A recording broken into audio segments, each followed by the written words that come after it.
تو بات کرتے ہیں سعودی عرب میں رمضان کی آمد سے عین پہلے ہونے والی ایک بہت بڑی پولیس کارروائی کی۔ اس کارروائی نے ایک ایسے خفیہ نیٹ ورک کو بے نقاب کیا ہے جس کی جڑیں آپ دیکھیں معاشرتی اور معاشی مسائل میں بہت گہرائی تک پھیلی ہوئی ہیں۔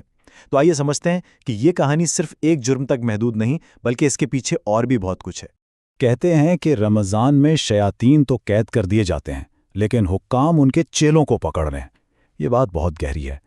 مطلب جب شیاطین زنجیروں میں جکڑے ہوتے ہیں اس وقت سعودی حکام ان کے انسانی پیروکاروں پر اپنا شکنجہ کس رہے ہیں۔ اور یہ کارروائیاں ایک طرح سے یہ بھی بتاتی ہیں کہ معاشرتی برائیوں سے نمٹنے کے لیے صرف روحانیت ہی کافی نہیں ہوتی، عملی اقدامات بھی ضروری ہیں۔ تو یہ سارا معاملہ شروع کیسے ہوا؟ آئیے ذرا اس چھاپے کی تفصیلات میں چلتے ہیں جس نے اس پورے نیٹ ورک کو سب کے سامنے لا کھڑا کیا۔ جی، تو نجران شہر میں ایک چھاپا پڑا اور اسے کارروائی میں 11 غیر ملکی پکڑے گئے۔ اور یہ لوگ کوئی چھوٹے موٹے مجرم نہیں تھے بلکہ ایک پورا غیر قانونی نیٹ ورک چلا رہے ہیں، ایک ایسا نیٹ ورک جو بالکل آپ کہیں معاشرے کی نظروں سے چھپ کر کام کر رہا تھا۔ اور سب سے حیرانی کی بات کیا تھی؟ دیکھیں، عام طور پر لوگ سوچتے ہیں کہ ایسی جگہیں کسی مساج سینٹر یا کسی کمرشل جگہ کی آڑ میں چلتی ہوں گی، لیکن نہیں، اس کیس کی حقیقت بالکل الگ تھی۔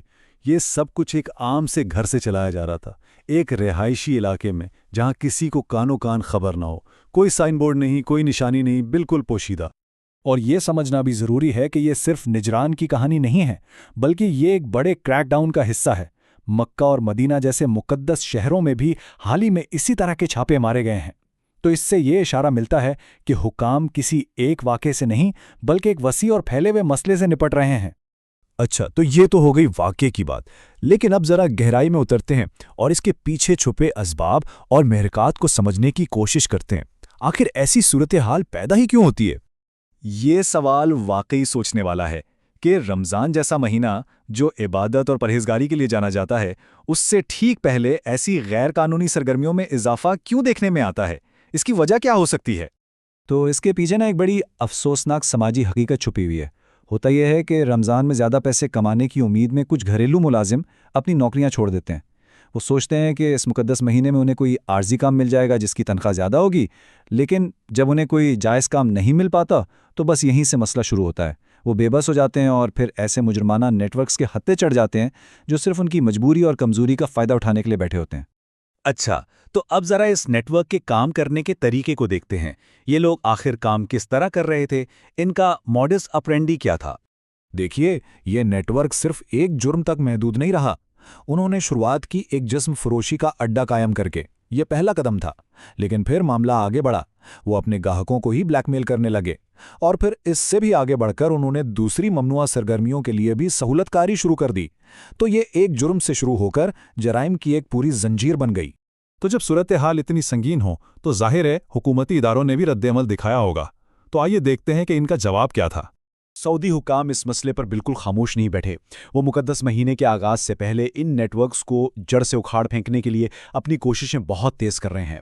مقصد صاف ہے، معاشرے کو ایسے عناصر سے پاک کرنا تاکہ رمضان کا تقدس اور احترام یقینی بنایا جا سکے۔ لیکن ایک بات سمجھنے کی ہے، حکومت اکیلے یہ جنگ نہیں لڑ سکتی۔ اس میں سب سے اہم کردار، سب سے بڑی طاقت دراصل عام شہریوں کی ہے۔ ان کی بیداری اور ان کی شرکت کے بغیر اس میں مکمل کامیابی ممکن ہی نہیں۔ اور اسی لیے حکومت نے ایک ٹول فراہم کیا ہے، ایک سرکاری ایپلیکیشن جس کا نام ہے کلنا امن، یعنی ہم سب سیکیورٹی ہیں۔ اس ایپ کو خاص طور پر اسی لیے بنایا گیا ہے تاکہ لوگ عوامی تحفظ کو قائم رکھنے میں اپنا کردار ادا کر سکیں اور کسی بھی مشکوک سرگرمی کی اطلاع بالکل محفوظ اور خفیہ طریقے سے دے سکیں۔ تو طریقہ کار بہت سادہ ہے۔ اگر کسی کو اپنے ارد گرد کوئی بھی مشکوک سرگرمی نظر آئے تو خاموش رہنے کی بالکل ضرورت نہیں۔ پہلا قدم ہے اس کی نشاندہی کرنا۔ اگر محفوظ ہو تو کچھ معلومات اکٹھی کر لیں تاکہ رپورٹ مضبوط ہو، پھر سیدھا کولنا امن ایپ استعمال کریں اور اپنی رپورٹ جمع کرا دیں۔ اور سب سے اہم بات یہ ہے کہ یہ رپورٹ مکمل طور پر خفیہ رہتی ہے۔ اطلاع دینے والے کی شناخت بالکل محفوظ رکھی جاتی ہے، اس لیے کسی قسم کا کوئی خطرہ نہیں ہوتا۔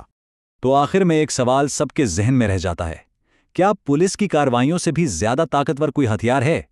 اور شاید وہ ہتھیار معاشرے کی اپنی جاگتی ہوئی آنکھیں اور اس کا اجتماعی ضمیر ہے۔ ہو سکتا ہے کہ اصل حفاظت اسی میں پوشیدہ ہو۔